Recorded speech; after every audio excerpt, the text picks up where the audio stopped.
evening. You're joining us on the Late Show. It's Monday evening, and in case you didn't follow the Bible study that's preceded this program, please know that we're talking about health issues, in particular that affect our body. What else could they do? They could affect your mind. Let's not just understand that we're just flesh and blood, but also we're a spirit as well. So Phillip Day is with us, and Tim Vince, who will be taking your calls as well this evening. This is something we started again last week. Just remember that when you do call, the number that will come up on your screen, 0208 972 1408, you'll be taking all the information down with regards to your subject, what you want to talk about, but make it very short to the point. If you do get the call back from our researchers, they will then ask you to turn your television down at that point, and so there was no feedback. And we're very glad to take your questions. Make it very short and sweet, because we do want to get through as many callers as possible. Obviously, the emails and texts are still available for us. Phillip Day, who's an author and also founder of the Campaign for Truth and Medicine. You weren't supposed to be on me then when I was reading that. But anyway, just to let you know that Phillip will be here with great knowledge and understanding of many years of research into really what we're eating and what is harmful to us and what is good for us. Maybe even simple things like bread. Is, what do we do with it? Do we eat the sort of bread that we're continually bombarded with? Is it any good for us? Is there a problem with that? Simple diet. People used to live on bread and water. Could they do that today? I doubt it very much. But anyway, Phillip, want to say thank you for staying with us again on this live show. Great to be here, Howard. Thank you. And Tim, of course, Tim is someone who's been with us for many, many years, and it's really good to have wise men. I'm not discounting myself, of course. I'm not a wise man. I'm discounting myself. But what I would like to do is for you to be able to understand what's in the scriptures. This is something that helps us. The wisdom that's in there is just incredible. But many of us miss it because we're so, I suppose, high and mighty. Maybe we're on our high horse and we don't want to come down and humble ourselves like Naaman and take in the simple things of God, which are very complex. Bit of a tongue twister, that. But what would you say is the most important thing that you came to understand about Scripture with regards to food that really sort of convinced you that this is something that's beyond man? I think just the awesome architecture of the human body, how we've been made in God's image, and just the simple needs. Our bodies come with all of the systems required to propagate life. All we're supposed to do as the gatekeepers is feed ourselves the right stuff, put the right gas in the machine, and we can't even do that. This is why I always say we don't fail on a complicated level with health. But the more I study the human body, and the more I talk to doctors who are not even believers, they are absolutely in awe of it. And one doctor said to me the other day, he said, Darwin was right, the eye could not possibly have evolved. I go, what do you mean by that? He goes, well, it's got all these subsystems, and none of these subsystems have function in their own right until they're all together, and then you get the function. So how could they possibly have all evolved? And I go, got it in one. Yeah, absolutely. I said, now look at the ear, now look at the liver. Yeah, I tried that with Richard Dawkins, but it didn't work. But anyway, Tim, is there anything? Richard Dawkins has changed his tune now because apparently we were seeded here by aliens now, so he's onto the whole panspermia. Oh, right, thing, yes. So I heard. Yeah. He's more off his rocket than we are. I don't know. There's been this whole subtle shift now that the evidence for design is too notorious to deny that. So we're seeing a lot of people now moving into the panspermia camp, so we were seeded here now by some extraterrestrial intelligence. Well, we know the supernatural does exist, but how far do we go? Let's come right down to earth. We were just saying in the wee break there about bread. You must talk about bread, you said. So explain to us what are the differences in the different types of bread that we get, and what are harmful and what are not harmful. Well, I had this lady called me the other day, a good Christian lady from York, and she said, I read in the scriptures that Jesus says, I am the bread of life, but she says, every time I eat bread, it makes me ill. So I went, okay, so let me tell you about bread, because the bread that we're eating today is nowhere close to the type of bread that was around in the Lord's day. Let's look at the major differences really revolve around, number one, processing. In the old days, they would get a millstone, and they would sprinkle the wheat down, and then they would put another one on top of it and rotate it, and that's known as stone ground. And from that, you get all of the bits and pieces, and you'll get maybe 70–80% of what's left after you get rid of the rough stuff, and that's how they made bread. Today, it's roller milled, so it's all industrial processed. And what they're able to do now is stream what comes out of the mill, so they can remove the middlings, they can remove the wheat germ and the oil and all the rest of it. And what you end up with is you can end up with this pure white flour. And the bread processing that they're using now, remember the whole idea of industrial manufacturers making cakes or biscuits, they want this stuff to be stretchy. So in order to do that, you've got to increase the amount of gluten in the bread. So now we've got wheat that's been hybridized to have at least a 50% higher gluten content, because if you didn't do that and you made a fairy cake with it, it'd fall apart.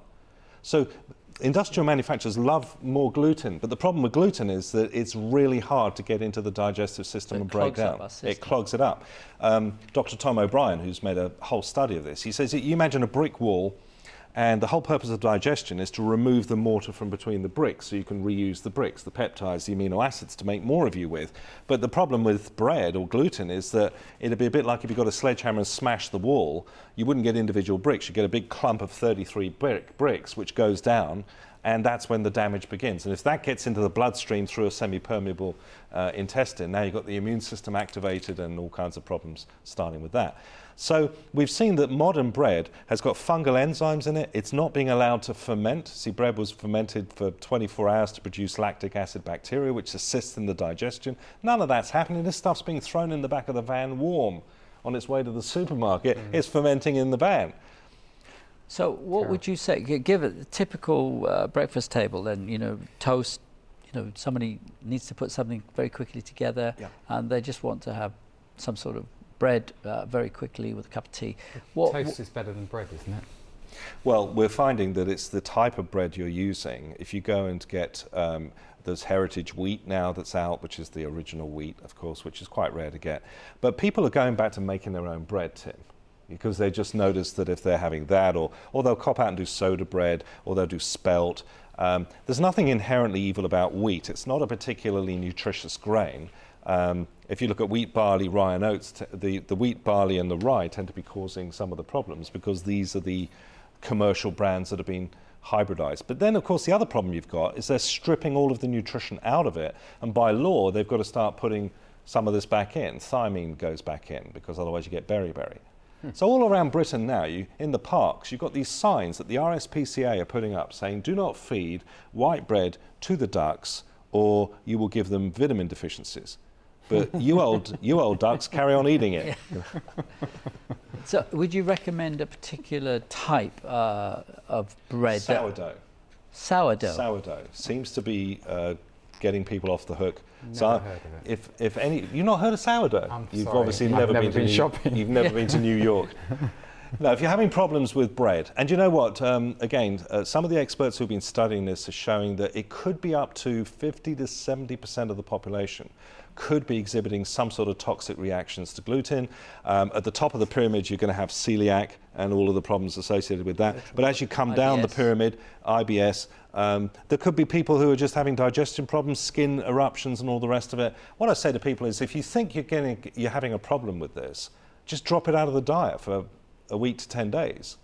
And lots of people feel very bloated. I was going to say that, yes. Because of the fungal enzymes that are in there, so they feel bloated after they've eaten it. So just go a few days without eating bread and see if you feel differently. And if you do, then what we need to do is go back to the original way that they were making bread back in Jesus' day. What would Jesus eat? What did he eat? He loved to eat. Don't you have a I was saying to Tim that actually every single time he appears after his resurrection, it's not without eating. So how much meat as opposed to vegetables? We were talking about vegetable diet earlier on with Daniel. Yeah. But I mean, how much would the disciples or Jesus, what sort of diet would he be on? It would have been mostly plant-based. And when we look at the breakdown of diets, even up as far as, say, 1970, certainly after World War II, we're seeing that prior to that, the breakdown was approximately 95% plant foods, 5% animal products. And it wasn't that people didn't want to eat more meat, they did, but couldn't get it. It wasn't subsidized and it was hugely expensive. So it's only after World War II, where Britain ran the real risk of starving, that we start seeing these government subsidies coming in a big way for the animal products industry. And now, of course, today, you can buy a burger for less money than an apple. It's incredible. I saw an advert today. It was something like a pound would get you almost a whole meal in the United Kingdom. Well, this is, the problem with this is it victimizes people who don't have enough money. So the poorer end of our society is now going after these types of foods because that's all they can afford. And the problem is these foods are so denatured that you eat them and then you're immediately hungry because the body is craving nutrition. So you're hungry, so you eat, and then you're hungry again, so you eat. And so you get bigger and bigger and bigger. So the problem we've got today is the top 6 causes of disease death we've got in our culture is actually diseases of chronic malnutrition. So we're being overfed because of the obesity, but undernourished. And there's an ultimate irony in that if you look at it. So where do you start to understand what you should be taking in for the size, the weight that you are? Where do you go for that information? Going back to what we were discussing in the previous program, it's between God's food. Are you eating God's food or are you eating man's food? How can you tell the difference? Well, man's food comes in a wrapper, right, or a packet, and God's food has still got the dirt on it. And if you walk through the fresh produce section, which everyone studiously ignores because they're trying to get to the jammy dodgers, I know my daughter would, you're bypassing God's food for man's food. So the simple fact is, when you come back, there's been this whole revolution now, the paleo diet. They're now saying, well, go back and start eating stuff as close to nature as you possibly can. And we're seeing tremendous recoveries coming from this. I've done a fair amount of work in diabetes and cancer and heart disease. We were mentioning Bill Clinton, of course, and there's that beautiful YouTube podcast of him explaining how he got out of trouble with his diet in that. So what I love about the scriptures is you get in there and God lays it all out in black and white for you. And he says, this is it's the manufacturer's handbook. This is what you need to do to make the engine run. And he didn't put those laws in the scriptures to be cussed and obstructive. He put them in there so A, we wouldn't hurt ourselves, and B, we would learn. Just to remind you, by the way, I had a problem with the phone lines that's now been fixed, so 0208 972 1408, and we'll just take your calls.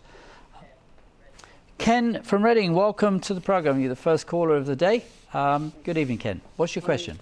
Hi. I was wondering if I've watched many of the programs with Dr. McMurtry and John. What's the guy from New Zealand? Is it Australia?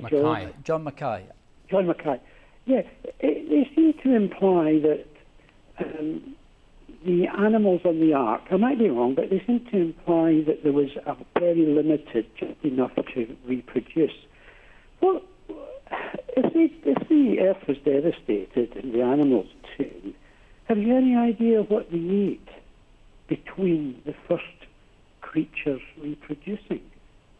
I think we're hearing, did you hear the question there? We can say, yeah, he kept fading away. But really, what were the animals eating, I suppose, when they came off of the ark? Because obviously the vegetation would have been destroyed. Yeah. And how did they survive, I suppose, even on the ark? Well, Noah had 120 years of that ark being in his driveway. So he could stack it up, and I would imagine there's a fair bit of food on there. But these were plant-eating animals. I mean, there's no indication that these animals were eating anything else other than vegetation. And I used to tell my bodybuilders that I used to do diet sheets for, I've got to eat 3 wildebeest and half the Serengeti before noon to be big muscled. No, go wrestle a silverback gorilla. Stick your hand in the cage. That animal is pure vegetarian, and it's 3 times as big as you are and 33 times as strong. I think, is it Ken? Who's funny? Yes. Ken, I think when they got off the ark, the indications are that Noah planted a vineyard, so at that particular point, we're going to assume that the vegetation was coming back pretty quickly. Yeah. So I think he would have probably exhausted his sources on the ark and fed everything out. And then after that, as soon as the vegetation started coming back, he would have... but I think he would have taken baby dinosaurs with him. But I think straight after that, when the edict was given that people could start eating meat, one wonders whether there was a tearing limb from limb as these animals were released out. Because if you follow the scriptures through, and even some of the secular records, there was a big problem with wild animals for centuries afterwards. Do you know there's a mosaic that they found in Nebuchadnezzar's time of a dinosaur-looking creature pulling one of Nebuchadnezzar's chariots? Yeah, I know Marco Polo, I think, also was Yeah, depicted as yeah, having a dinosaur-looking creature. Yeah, I was stunned by that. So, thank you very much, Ken. Just a quick, it's only just Philip's preempted my other point, that Tim said something about the vegetarians being weak, and somewhat time earlier, and the carnivores, as you might say, being strong. But two of the strongest animals in the jungle are the gorilla and the elephant, and they're at 99% vegetarian, aren't they? What about a rhino? And the rhino, that was Yeah. Try and have a battle with that with a Land Rover. My goodness, yes. Thanks very much. Very good. Thanks, you. Ken. Thanks, Bye. Ken. Bye. Yeah. That is interesting, isn't it? That some of the animal kingdom, even today, actually shows that they weren't necessarily carnivores, So. Well, to me, an elephant is a dinosaur. A rhino is a dinosaur. I mean, we call them elephants, but these are creatures Legs that of are cedar. Yeah, legs of cedar. But no, I mean, if you look at some of the top endurance athletes in America are plant-based. So this, and one of the questions I was always getting asked by bodybuilders, well, if I cut my meat back, how am I going to get the protein? Okay. Yeah. Well, what's interesting is that if you take spinach is 50% protein by calorie. I'm writing this down. Yeah, for my own good. 50% protein by calorie. Popeye was right. 50% protein by calorie. Lean top sirloin, 42%. Right? If you take your beans, take the entire bean group, on average, 29% protein by calorie. Vegetables, right the way across the board, and that's cabbage, kale, spinach, broccoli, beans, right the way down to the weedier type of vegetables, on average, 22% protein by calorie. Now, let me ask you, if you saw a mum breastfeeding her child, would you, by any stretch of the imagination, imagine that child would be protein deficient or in danger of becoming protein deficient on the breast? No. What's the percentage of breast milk protein? 5 to 6%. So get the picture. Yeah. Breast milk, it varies because the breast milk changes, right? But you've got beans, on average, 29%. You've got spinach, 50% protein. Nobody's running short of protein.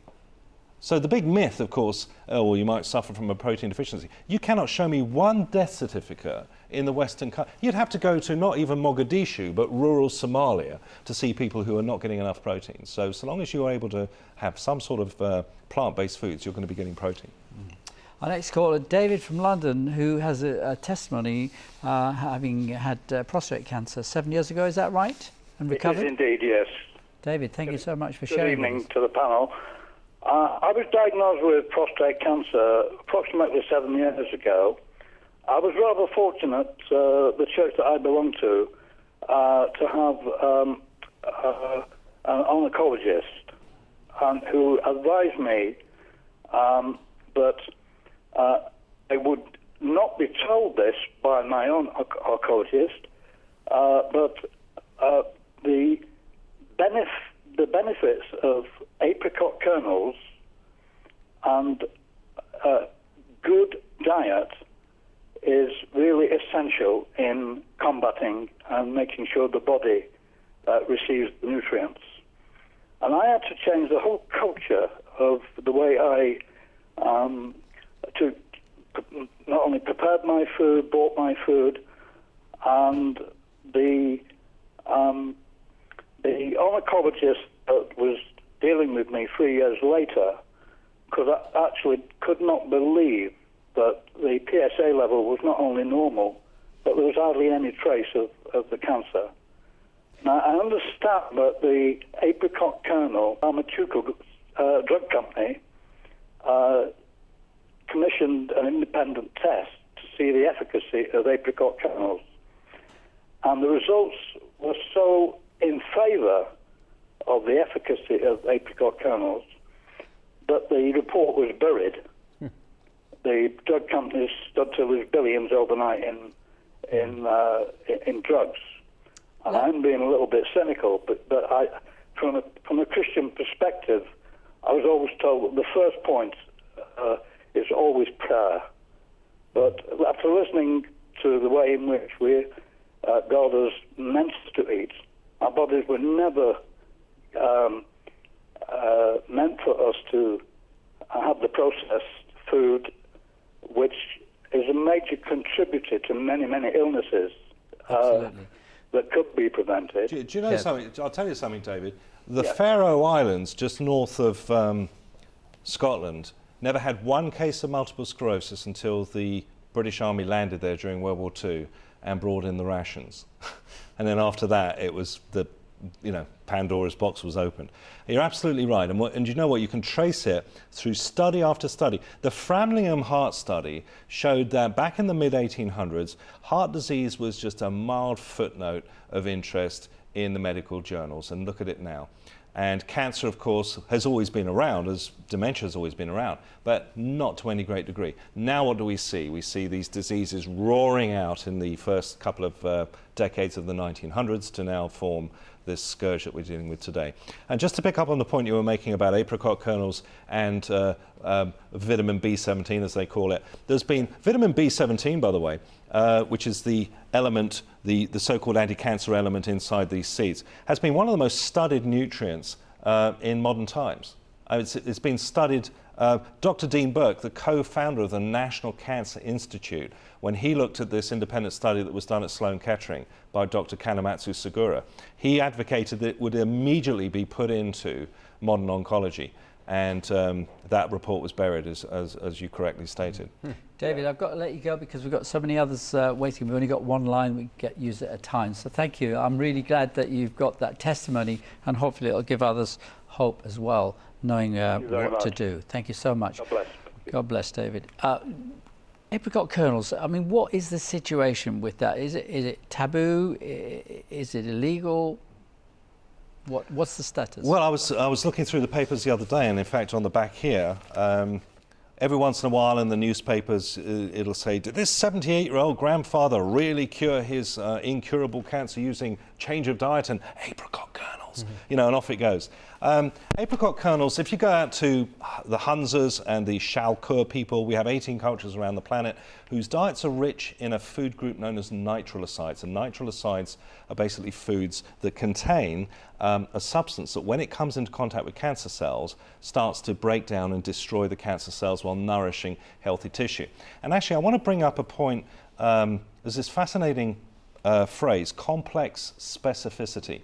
This is the idea that you've got certain foods that go in and kill the bad and nourish the good. I'll give you an example, garlic. When they've studied allicin and the way allicin yields, it goes in and it kills the bad and it nourishes the good. Let's say you went on holiday to Egypt and you had a gin and tonic made with ice cubes made from the local water. Not that you drink it. Unlikely. Yeah. But I had a guy who phoned me from Cairo, and he was really in trouble because he had food poisoning based on the fact he'd been drinking gin and tonics made with ice cubes. So he said to me, what do I do? I said, get hold of some charcoal. Can you have your wife go down to the local pharmacy and to pick up some charcoal, and then get an orange carton like that, and take all the orange out about so much, and then put 3 tablespoons of charcoal powder in, drink that down. And he said, good grief, what's that going to taste like? I said, well, it tastes like orange, only gritty. And charcoal binds onto poison and then carts it out the back end. And it has complex specificity, which means it's binding the bad and leaving the good. So you could have food and it won't take the nutrients out, but it'll take out the poisons. You know as well as I do that if you've got somebody who's poisoned, they have their stomach pumped, and they do it with charcoal. So these elements exist, and they have this incredible programming to them. All right, we've got Jane from Newport, South Wales. I'd like to introduce you to the doctor. I was going to say doctor. No, please. Doctor. No, in that sense, not a medical doctor. But Jane, what would you like to ask Philip tonight? First of all, I'd like to thank you for having Philip on the programme. Thank you very much. I've got his 3 books, Cancer, Why Would I Know the Truth, The Water and Salt, and Health Wars. And I'm changing my diet now to raw food. I'm cutting out meat only once a week and fresh salmon a couple of days a week. Very difficult to get organic foods where I live, including the meat. I'm on medication for arthritis, hypertension, etc. I would like to know where I can find a doctor that I can pay to see who can help me wean myself off medical drugs and get on the nutrition and vitamin healthy food diet? Okay, that's a very good question. The unhappy answer is we don't have as many of these doctors around as we should have, primarily because if they get found out, they get hauled up before the General Medical Council. There was one doctor who was having tremendous success taking members of the public and changing their diets out for things like heart disease, the Bill Clinton regime, and the cancer regimes and all the rest of it, and diabetes, and he was very successful. And he was victimized and taken out of circulation. He was not allowed to practice medicine anymore. Most people who are having problems like this will consult a medical doctor, and some of these doctors will have some good nutritional information. And I'm not one of these people who says that all drugs are bad. There are some drugs that are very necessary. To give me an example, pain management. You know, one thing we've got to understand, and I know that Jane's been through Health Wars, so she knows my position on this, and that is that we've made some fantastic advances in medicine, no question. You know, God forbid you get smashed up on a motorway and they have to put you back together again. They're very good at doing that. Prosthesis, brilliant. God forbid you cut your leg off with a lawnmower. They're pretty good at putting that back on. Pain management, brilliant. Infant survivability at birth, brilliant. But when it comes to disease, this is the big area, and this is the area I've been concentrating on for 30 years now, because we're seeing that a lot of doctors are getting frustrated because they're being stopped, in many areas they're being stopped from allowing full rights to be able to go in and help these patients change their diet out in a way that's really going to make a difference. Why are they being stopped? They're simply told that they can't do that. And if Why? they do you want to carry on being a part of this program? Is it a quackery problem, or is it No, pharmaceutical? Well, I was debating this I was on a radio show the other night, and this doctor came out hot and heavy against me, and he said, "Oh, here's Mr. Day with his theories on alternative health." It's like, well, how alternative is food? How alternative is the sun? I mean, Jane, going back to the question you asked, vitamin D. You know, one of the first things, you know, getting the vitamin D right. I sat out in the sun quite a bit this summer. I got the vitamin C powder, but I find that very bitter to drink with water. But I hate taking medication, but the one medication I'm on, methotrexate, Yeah. I have to have a blood test every month, and my rheumatologist knows I hate taking tablets, as my GP does. But the pain I had with my arthritis a couple of years ago, I had to go on steroids for nearly a year. Yeah. Doubled my size. I've come off them gradually with the doctors covering me. But this methotrexate is an invasive medication, and I said to the doctor, how do I know that the combination I'm taking isn't poisoning my body? Yeah. The bottom line is you have to get onto Google and Google in a methotrexate. Actually, I wasn't referring to vitamin C, Jane. I was referring to vitamin D for Delta. You might remember, Howard, we were discussing this last time I was down here in April, and that is that vitamin D deficiency is absolutely epidemic in the Western cultures. And it's underpins just about every cellular process you can imagine in terms of cellular reproduction and the immune system. So when we look at cancer patients and arthritis patients and people with heart disease, do you know there are 17 common types of cancer that are caused specifically because of vitamin D deficiency, according to the Vitamin D Council? Incredible. Yeah. And particularly in, say, United Kingdom. Yeah, I mean, Jane lives the in north. a country like I do, which hasn't seen the sun since 1968. Yeah. And yeah, I do remember that if the sun is directly above you, it is more efficient to you absorbing. There's a simple test. Birmingham City Hospital do a mail order test kit service where they just send you a test kit, you prick your finger, put the 4 blood spots on a card, send it in, and then they send you a number which tells you where you are on the scale. Now, if we get everyone where the Bondi Beach lifeguards are, which is from a scale of, say, 0 to 300, we want you at 150, right? No. That's optimal. Do you know that... Let me just say goodbye to Jane, because we have to let her go to get the next one on. Okay, okay. Thank you very much indeed. Yep, well done, Jane. Bye. Thank you, Jane. Now, I was going to say that when they tested my dad had Alzheimer's. And on a scale of 0 to 300, guess where he was on that scale? 12. Oh, my goodness. There was more vitamin D in a corpse than in my dad. Oh. And so when people have MS or cancer or what have you, and these test results come in, I mean, I get sent these tests all the time, hundreds a month. And it's pretty interesting because you're seeing... There was this one lady who was from Nigeria, who lived in the Medway towns. Her daughter had been bedridden with depression, and she couldn't move, fibromyalgia, ME, and all the rest of it. And so she starts going on to vitamin D, and just within the space of a few days, she's up and out. Should we and be walking around. above 100? On Yeah, the scale? at least. 100, at least. 150 be ideal. Well, 150 is optimal. The old paradigm that we're seeing still says, well, if you're 50, you're okay. Well, the new paradigm says, no, you're not okay. You need to be 135 to 150. But who's going to go through this, procedure of getting the results and the measurements? Everybody. Everybody's doing that. This is about as fundamental as going on a first date, Tim, and making sure that the person you're about to meet is of your species. So people watching now, what do they do? Contact the Birmingham, Yeah, what they can do is test they can go to their GP and ask for a vitamin D. I used to actually recommend they go to their GP. That turned out to be a bit of a mistake because the GPs don't know why they should be asking for these tests because nobody told them. Now, I'm a citizen. I'm paying for all of this. This is the system I paid for. As one of only 5 remaining taxpayers in Britain, I'm paying for this system. And it's not working.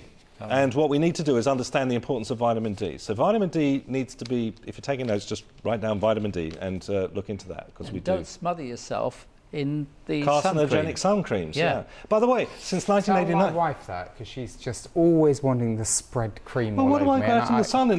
They do that on the children at school now barbecue as well. yourself. Do you know, they did a study in America that showed that 200,000 Americans each year are dying from cancer specifically caused by vitamin D deficiency. Those people stayed out of the sun because they didn't want to be one of only 1,500 dying from barbecue melanoma.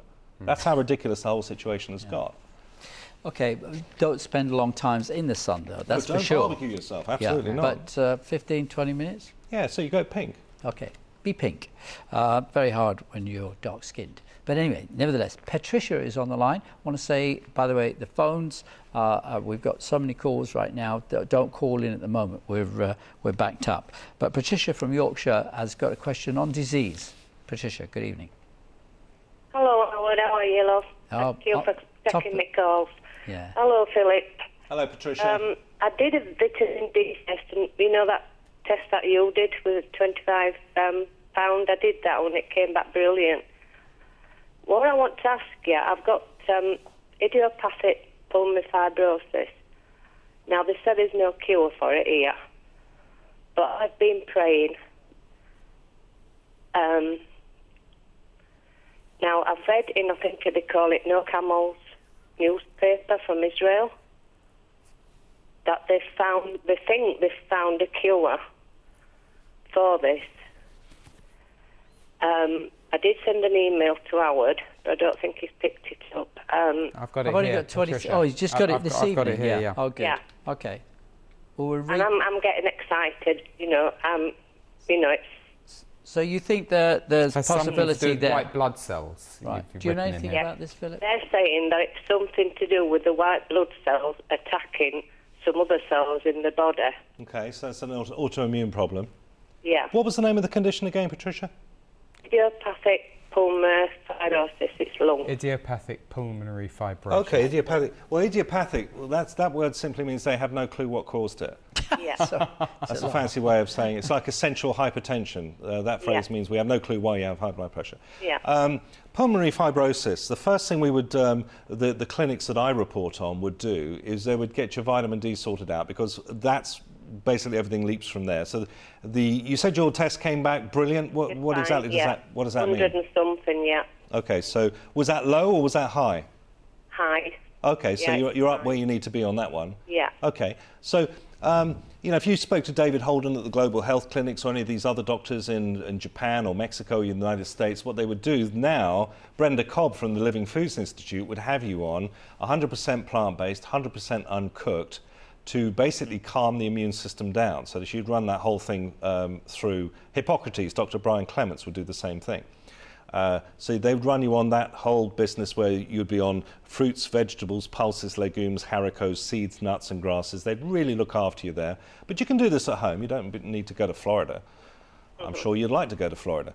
But this would calm the immune system down and allow the body's innate healing processes to cut in. See, Howard, there's an interesting philosophical war going on here, and that is on the traditional medical side, it's nature's weak, and therefore if there's something wrong with you, then it's your only hope of redemption is doctors and their life-saving medicine. Over on the metabolic or nutritional side, nature's incredibly strong, and your body is constantly trying to regain health if you give it half a chance to do that. And we don't, because we get in with all these other interventions which kind of, muddy the waters, and people don't do things consistently enough. You see, often, Patricia, the miracle that people are after is actually to be found in the banality or boredom, if you like, of what they have to do every day. It's not a very exotic thing to be juicing vegetables all the time, but at the same time... I do juice, yeah. Yeah, juicing and seeds, nuts, getting a lot of plant fats like avocado. Coconut, coconut is really coming to the fore in recent times. The thing I love about coconut is it's a saturated fat, but it's a medium-chain triglyceride, which means it can be broken up really easily. It's very antibacterial, very antifungal. Dr. Mary Newport had her husband was going into Alzheimer's, and so she went ahead and started giving him coconut, and the results were absolutely incredible. Dr. Bruce Fife has done... Yeah. Patricia, sorry, we've got to... Have you heard anything about this? Maybe they've got this cure in Israel. It's not come through the wires to me yet, Patricia. So if it's what it is, then it will come through, and we will see it. A little patient. Yeah. But Patricia, I've got to say goodbye. But thank you very much. I'm glad that you were able to bring some points and some hope. Bless you all. Thank you for all you do. Okay, thank you, Patricia. Good God night, bless. love. No. Good night. A couple of emails or so that you've got time. Diane just says, my brother's recently had a heart attack. He's been recommended to have a triple bypass. He has radically changed his diet to the Bill Clinton diet. He has been given 6 months to live if he doesn't have the surgery, but he wants to try this diet first. Can you also put him on your prayer list? His name is Roy. Do you know what? Oxidized cholesterol. Clearly, lots of people are getting clogged up. Oxidized cholesterol, the chief source of that is coming through cooked vegetable oils. Like the chips and stuff. Cooked vegetable oils, that's part of it. There's another type of cholesterol that the body produces in direct response to scurvy. So when you cook food, you're destroying the nutrients in the food. Nothing organic likes to be cooked. Ask any hamster. So we're cooking all this food, and we're destroying the nutrition in the food. The Max Planck Institute reckons you're destroying 50% of the protein, the vitamin C is all gone, the enzymes are destroyed over 40 degrees centigrade, the fats are oxidized and corrupted. And so the body's run short of vitamin C, and that causes problems with the arterial system, which is made from collagen, which is a vitamin C product. And so the body has to shore that up. So the body's making this Band-Aid material to keep you together while you run off and find an orchard. So going onto this diet, the Bill Clinton diet, is the best thing to do. The operation's going to be important from an A&E point of view, because we don't want him to go acute. So, if it's a life-threatening situation, of course, he's got to have the operation done. But after that, the recuperation is going to be done metabolically through diet, absolutely. Our immune system is key here, isn't it? Looking after that so the body can then help to repair itself. Okay, Sheila from Ireland is calling in this evening. That sounds very interesting. Can you say that in English? Sheila? Hello? Hello, Sheila. Oh, hello. Am I talking to Howard? Yes, you are indeed. And Philip. Oh, Howard, Tim. You. Hello, Sheila. Now, you have a situation that your husband has a leaky valve? That's right, yes. He was diagnosed 2 weeks ago with a leaking valve and a bulge in his aorta. And what has he done anything with regards to his diet so far, or any changes? Well, the amazing thing is we always had from watching Revelation, we've always had a very good diet and live, plant food and all that. But the doctors put him on medication for blood pressure, but it's not agreeing with him. He's actually worse on this medication. Okay. What we've got to do is do the obvious things first with this one, Sheila. Get a vitamin D test done on him, because in Ireland you've got a very, very high percentage of people, as in Britain, of people who are vitamin D deficient. There's a line that runs through just north of Cork, which is the 52nd parallel, above which you're not making vitamin D for about 7 to 8 months of the year. So that's going to take in most of Ireland and, of course, most of Britain as well. Yeah. So what I would do is get a vitamin D test done on him, get him optimised. You've got a number of nutritional doctors around Ireland that can help out, but this is very straightforward to do. And the diet itself is going to help tremendously. So, for instance, if he came back on that vitamin D test 30, which is, I had somebody with a similar problem with that the other day, that's kind of significant. And that's very easy to fix. So, you know, this is not rocket science. It's all pretty straightforward. But can you see how my big beef is that we're not even getting the obvious things done in science. You know, we know about diet, we know about exercise. We've had these studies, for instance, that show that if you want to halve the number of women dying of breast cancer, get them onto the Daniel Chapter 1 diet and have them run around the local park till they fall over.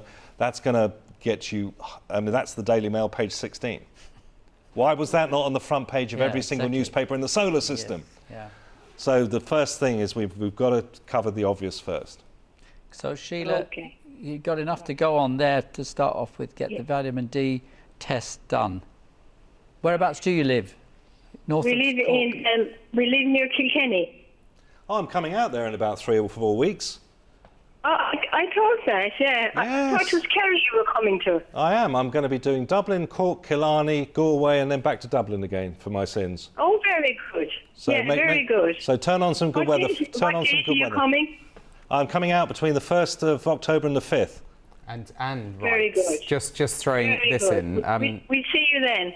I'll be there. Okay. Just to say, all the best as well. Thanks a million God for everything. God bless you, everybody. Bye-bye. Bye-bye. Just to say, Anne is writing what venue in Dublin? Oh, Tara Towers, Merrion Road. Yes, that's there good. You go. That's a memory, isn't it? It is. It's very good. 53 years young. And what do you need to take for a good memory? Vitamin B. Vitamin B. Absolutely. Okay. So there you have it. We have a few minutes left, 12 minutes, so we can go through some emails whilst we're taking the next caller. Funmi just says, wonderful topic tonight. Could you describe again the books that you've written? Oh, yeah. I've done 14 books on health. My wife's wondered where I disappeared to. They're mostly, the big one is Health Wars. So if people who want to come at this from the point of view of finding out what this subject's about and get the total input, this is not about doctor bashing. It's a genuine attempt to get to the heart of what the problems are in 21st century Western civilization and what we need to do. And we can learn a huge amount from God's Word. We can learn a tremendous amount by looking at nature and animals in general. I've done books on cancer. I've done books on the mental health industry, and also books on attitude. You know, one of the most important things is getting the software right and making sure that there's an awful lot of people who are depressed and they have no clue why they're depressed, but they haven't got this whole goal. They don't even know why they're here. They don't even know, you know, they wake up on a Monday morning wondering whether this is what the hokey cokey really is, what it's all about, and then they get put on drugs. So getting people out of a lot of these troubles is really about not only caring, but it's about just doing the basics first. Yeah. Well, Jim's on the line from Milton Keynes. Good evening, Jim. Good evening, Howard. How are you? Yeah, very well, thank you, sir. Well, and your question tonight for... I do indeed. First of all, just quick note. Tim, thank you for your part in Revelation TV. Love seeing you on there. I sent you a couple of poems. I'll send you a couple more in the future. Thank you. And Howard, thank you very much. You dedicated an entire show to my wife once for our son Armand. Did I? Oh, we had lost. I don't know if you remember that. He was 22 years old. You did a whole show based on his salvation. Anyway. Fantastic. You know, question for Phil. The Lord ministers to those whom had a heart attack on the 21st of August. And they're scheduling a triple bypass most likely for December. They wanted to do it just recently. They couldn't do it because she had one artery that was critical, so they put in some emergency stents. There's a second artery that's 50% blocked, and a third one which has a little bit of blockage. So for time being, they put in emergency stents. They wanted to go ahead and do this in December, triple bypass, if not just more stents. What she would like to know is, you know, the Clinton diet, etc. Problem is, she is diabetic. Does that affect diabetics? And she also has the complications of such as fibromyalgia. Is she type 2 diabetic, Very Jim? difficult for her to eat starch products and things like that, breads, etc. Okay, is she type 2 diabetic? I'm sorry? Is she type 2 diabetic? Type 2 diabetic, but on the maximum dosage of metformin. Okay, okay. Oh, she's my favourite project. She is, because if you go and look at that Bill Clinton clip and listen to what Dr. Dean Ornish is saying, and also Caldwell Esselstyn, what they're telling Wolf Blitzer, and of course Bill Clinton found this out, is that that diet deals with both of those things. And once again, what I was saying to one of the other callers is that if this if you're in an acute situation which is life-threatening, of course, this is where doctors do their thing, and this is one of the great advances we've got. But there's absolutely no reason at all why she shouldn't get on this eating program straight away and get the vitamin D sorted out. You know, again, cover the obvious bases first. And the body clears itself out pretty quickly with all of this, very, very straightforwardly. So it's good for diabetics, and there's no issues with breads and starches and things like that. It's just, no, I mean, the whole thing with if she's not reacting to bread, I would just take the grains right out and just you know, fruits, vegetables, pulses, legumes, haricots. In fact, Bill Clinton lays out what he eats during the day anyway on that particular clip. So just go onto YouTube, type in Bill Clinton, Wolf Blitzer, diet, and take a look at that. RaveDiet.com, these doctors on that show, they do a DVD called Eating. You can get that from us, you can get it from RaveDiet.com. That is phenomenal, because when you look at the miracles going on in that film, just bear in mind, they're just doing diet. They're not even doing anything else. It's just changing the diet, and they're getting those types of results. Let me just say to those who might not be able to get onto the internet or don't have that facility or service, tomorrow night we'll start with that Bill Clinton and Wolf Blitzer clip again for those who want to know what Bill did and how they went about it. So we'll do that on the Late Show tomorrow night, if that's okay. But Jim, anything there you want to add? I think there's a lot of good advice there, but you know, it's something. It takes a while to get into the habit or discipline of taking the right foods. It's so easy to eat the junk. She always has. She's one of the best cholesterols, etc. But unfortunately, this came rather suddenly and unexpected. So, but well, we know other than that, prayer, of course, and the prayer line's been praying for her since they called about 2 weeks ago. And so far, they're doing a good job. So thank you very much. God bless all your work. Jim, what's your wife's name? Very quickly. It's Lorna, and I got the privilege of speaking to the other Lorna a few minutes ago. Okay, Moira. God bless her. We will. Lorna. Lorna. Oh, Lorna. Lord bless you. Okay. We'll do Moira as well. Yeah. And thank you so much for being open with us this evening, and send our love to Lorna. Okay? Thank you very much. All right. And our prayers, we will be praying. Church Without Walls, definitely hold her up in prayer. We need to take as much time as we can and get the next call in as quickly as possible. Is there an email that's going to fit the bill there? I'd just say there are dozens and dozens and dozens of emails, and I just feel that, you know, is there any way we can guide people who are not going to be able to answer all of the questions? Well, where do you obviously lead them the website for Philip, that will all come up. It's been coming up on the screen, I'm sure. I haven't been looking at it, but have a look at that if you want to go to email or website that's for yours. We want to speak it out as well. Yeah, the website's www.credence, CREDENCE.org. So that's www.credence.org. Yeah, I think we're trying to get that up. I'm not sure we had it before. If not, we'll definitely have it for you tomorrow night. And also, if you go to our website, then albeit you'll be able to get a connection as well and be able to watch this program. Julia is our last caller this evening from Wales. Good evening, Julia. Well, Howard, you've been a busy bee today. I have. I'm still in 3 times. I know. It's just one of those things. We're short. Pardon? We're very short, aren't we, of presenters? Yes, I know that. They're scraping the barrel. I'd like to speak to Philip. Scraping the barrel, as Tim said, yeah. Yeah. But anyway, what would you like to say to Philip? Well, I have suffered from depression for many years, but now, for the last 9 years, I'm okay. But I wanted to ask him about my meditation. I'm still on it. Right. We have to be very careful when it comes to medication, but Philip will no doubt. Is it a silly thing to ask? No, go ahead and ask the question. Do you want to come off it, or are they saying you've got to stay on it? Well, the doctors to keep me on it. Yeah. I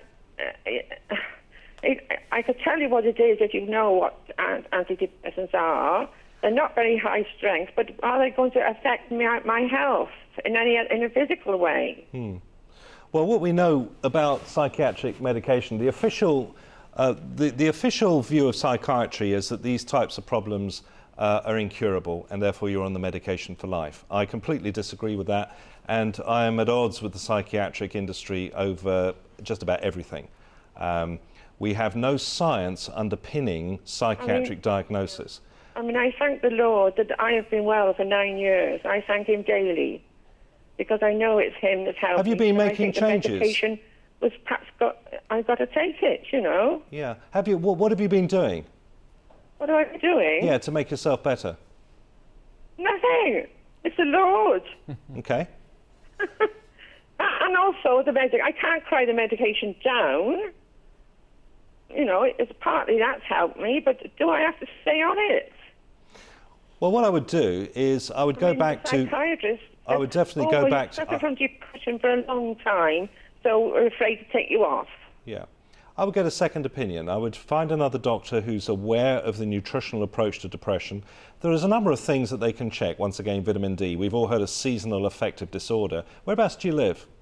Mid Wales. Okay, well, once again... a beautiful part of Wales. Yeah, well, once again, you know, it's the big problem with Britain is the sunshine element. We've been very lucky this summer, of course, but the vitamin D thing, it needs to be dealt with. The diet, hydration, these are all elements that play a big part in this as well. So what I would do is get hold of another doctor, get a second opinion on this. Another GP in the practice? Yeah, you could try another GP, or just go to a nutritional clinic. There's quite a few of those around the UK. And just say, here's my situation, what do you think I should do? Where would I find one of those in Wales? Say again? Where would I find one of those? Well, you probably need to go into one of the big towns. Oh, I see. Yeah. Are you really Would Citizens Advice give you something on that if yeah, you're not on the internet? Are you on the internet? Pardon? Are you on the internet? No. Well, my husband is, and I haven't got a clue how to use it. Or maybe pop down to the library. Yeah. And just get one of the girls... girls... Can I ask you another quick question? Yeah. My husband's got an incurable skin disease, and it flares up terrible, you know, it gets on his nerves. Is there anything food-wise he should be eating to help him? Well, I would be dropping the bread out for a start, just to see if that's... Well, he does eat a lot of bread. Yeah, well, see, ask him whether he's got any other problems with his digestion seemingly unconnected. No, it's just he's had it for years. Yeah. He's even been to Harley Street skin person. Yeah. They couldn't get same thing with him. We would get the vitamin D done. We would change the diet out. We would drop out any of the antagonists, which would include the bread, just to see whether that makes a big difference. Just find out if he's got any other... There's nothing else he should eat to help him. Say again? Is there anything else he could be eating that he doesn't eat that would help him with the skin disease? Well, what I would do is to try to chop out anything that's got any sort of cooked processed oils, because these are toxic omega-6 oils once they've been cooked. And I would drop those out for a start. That gives the immune system time to be able to do it. You see, if something isn't healing on the skin, then that's going to imply that the immune system is not doing the job it's supposed to. So the question you ask is, why is my husband even having to deal with this problem? So that's going to be all about boosting his immune system and dropping out the obvious problems. Yeah.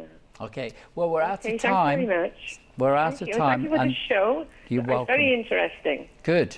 I need to apply it now, little by little as well. And I'll certainly keep you in prayer with regards to the medicine, because I just want to say thank you for being with us this evening. You know, one of the things that I've had depression since I was a youngster, and they did put me on tablets, and and I soon came off of those. I didn't like what it did to me. It took me totally out of sort of being able to do anything physically, which is very important. But as we're out of time, we'll continue this tomorrow night on The Late Show. And, do tune in on Revelation TV at 10 o'clock UK time. And we want to say thank you to Phillip Day, who's been with us for the next couple of days, and also to Tim Vince. And thank you again to all of you at home for writing in and emailing, and also for phoning. God bless you. Read the Bible and feed yourself, body, soul and spirit. Good night.